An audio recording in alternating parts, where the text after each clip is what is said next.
The Earthquakes were back at home on Saturday, May 14th, playing host to former Quakes midfielder Richard Mulrooney and FC Dallas. It was a night to remember, but for all the wrong reasons, as two of the more potent offenses in MLS met up. Highlights, interviews, and more are coming up next. This is Quakes Insider.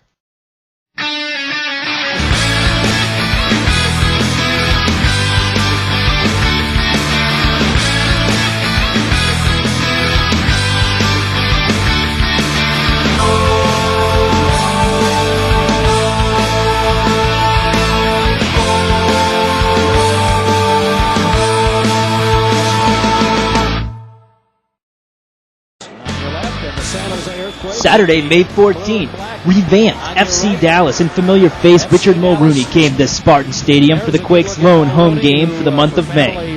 But due to 5 serious injuries, this one got ugly early.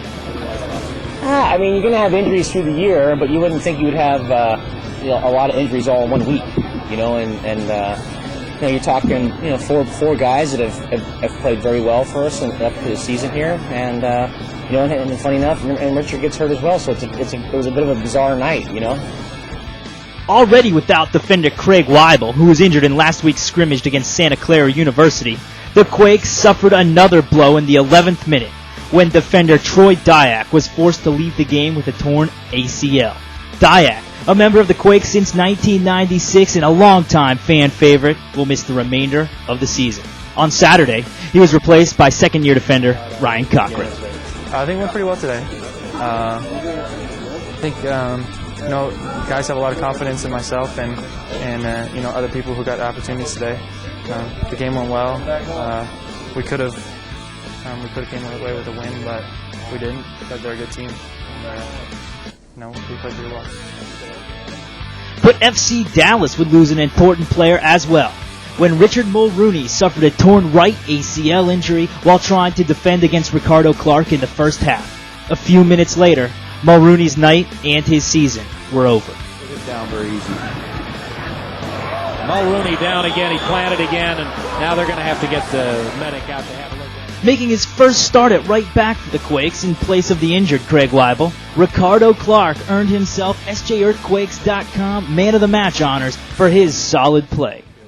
It's definitely a little bit of an adjustment, but I mean, when you have injuries on the team, that's some of the things that happen. You have to slide in the roles that you're not too familiar with. But I mean, I've had some experience with that position in the past, so it wasn't too harsh of an adjustment. Injuries would continue to be the story in this one, and 5 minutes before halftime, yet another key performer would go down, as San Jose's leading scorer Brian Ching had to leave the game with a right hamstring injury. Despite being short-handed, Ching's replacement Alejandro Moreno found Ronald Cerritos in the 45th minute, and Cerritos nearly gave the Quakes the lead. From Mullen here, see him finds him on a loop, and good flick on right there, and there you go. Cerritos taking it early. Garlic. In the second half, San Jose continued to search for the game's first goal, but the Quakes were met with more disappointment as midfielder Brian Mullen was forced out of the game with an injured left ankle. Despite the injuries, the Quakes continued to press forward, searching for the lead. Davis's service. Darling! A remarkable save. That ball was headed for the back of the net. Play as being the difference maker. What a great ball in and flicked on first.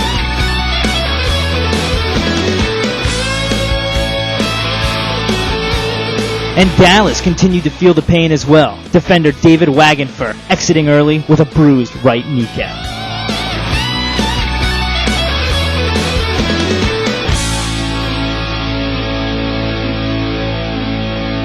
At the end of 90 minutes, the 0-0 scoreline was viewed as a fair result.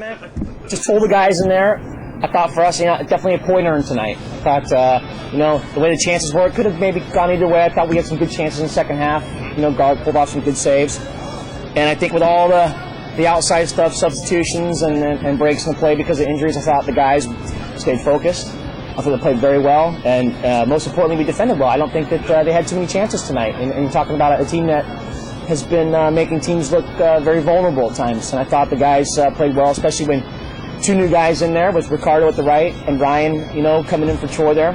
Excellent. Just really happy. And, you know, obviously it's going to take a little time there, but I think the stuff we had going forward, we were very dangerous tonight, so I was happy.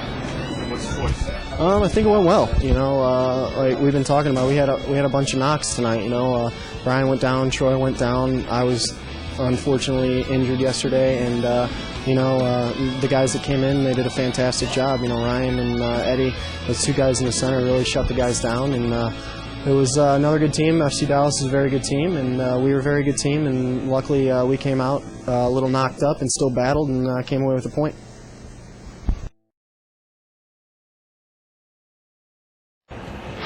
Sunday, May 15th, the Quakes met FC Dallas in Reserve League action at Valley Christian High School in San Jose. Late in the first half, the Quakes' Wes Hart earned a penalty when he was brought down in the box. But the Quakes' Julian Nash's penalty kick was saved by Dallas' Jeff Cassar.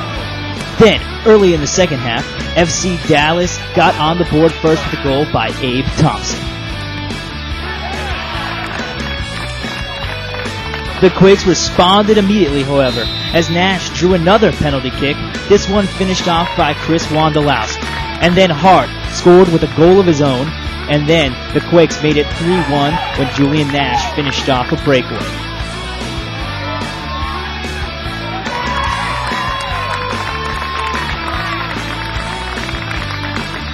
The 3-1 victory was the first Quakes Reserve League win.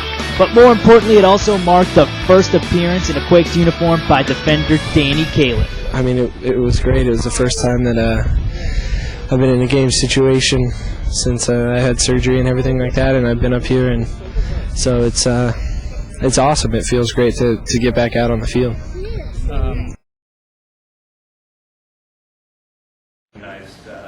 On Thursday, May 12th, the Quakes were at Maggiano's Little Italy at Santana Row in San Jose for the first monthly media luncheon of 2005. Brian Ching was named the Maggiano's April Player of the Month.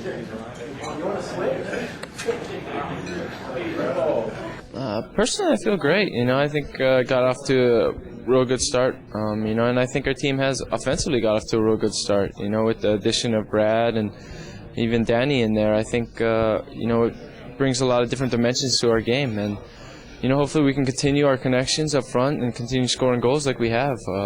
Ronald's been a big part of the success that we've had so far too, and you know, I think for us to continue, I think you know, we're just going to have to work hard and stay on the same page.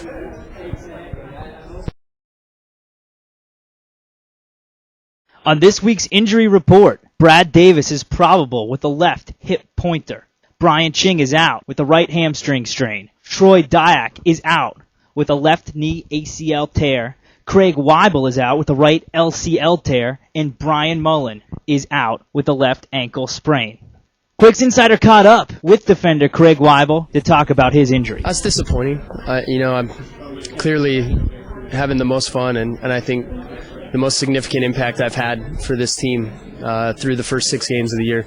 So it's disappointing personally to have to go out, but there's a lot of capable guys, and you know, sometimes injuries help other guys get their chance, and hopefully someone steps up and performs well. I mean, I don't know, it's scary in a way because I can lose my spot due to an injury, but at the same time, you know, our team's good, so I'm not too worried. As long as I get healthy again, it'll be fine.